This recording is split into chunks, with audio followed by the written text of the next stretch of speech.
À travers l'histoire, les insectes ont toujours posé des problèmes, en transmettant des maladies, en endommageant les cultures et en affectant l'environnement, provoquant des dommages s'élevant à plus de 70 milliards de dollars par an.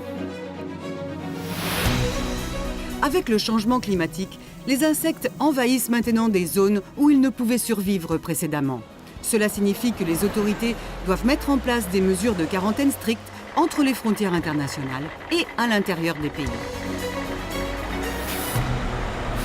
Grâce à un traitement utilisé sans risque depuis plus de 50 ans, les pays peuvent d'ores et déjà gérer ce risque. Ce traitement est l'irradiation des aliments. Initialement utilisé pour garantir la sécurité d'épices de forte valeur, de poissons et de viande, les traitements d'irradiation des aliments sont de plus en plus utilisés pour les fruits frais et les légumes afin d'éviter la propagation d'insectes invasifs.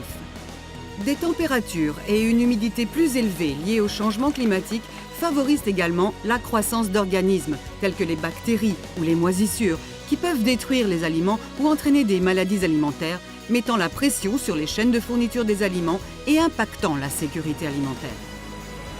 Cela rend le processus protecteur de l'irradiation des aliments encore plus important. Déjà, de nombreux pays fournissent des rations alimentaires irradiées lors de désastres naturels quand l'hygiène et la chaîne du froid sont interrompues.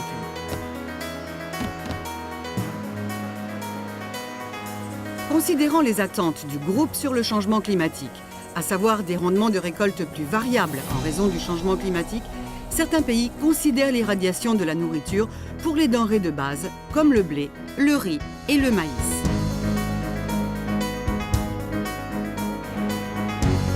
L'irradiation consiste à exposer la nourriture à des faisceaux d'énergie, comme les rayons X, les rayons gamma ou les faisceaux d'électrons, car ils détruisent les bactéries pouvant empoisonner la nourriture.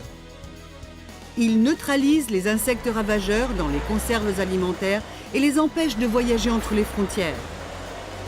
Ils maintiennent la qualité alimentaire en détruisant les organismes qui la dégradent ou en empêchant leur prolifération.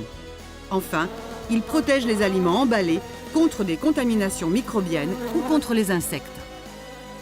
L'irradiation de la nourriture n'est pas une panacée et ne résoudra pas tous les problèmes de sécurité alimentaire liés au changement climatique. Toutefois, elle joue un rôle de plus en plus important en aidant à préserver l'accès à tous à une alimentation de bonne qualité et en quantité suffisante afin de mener des vies actives et saines.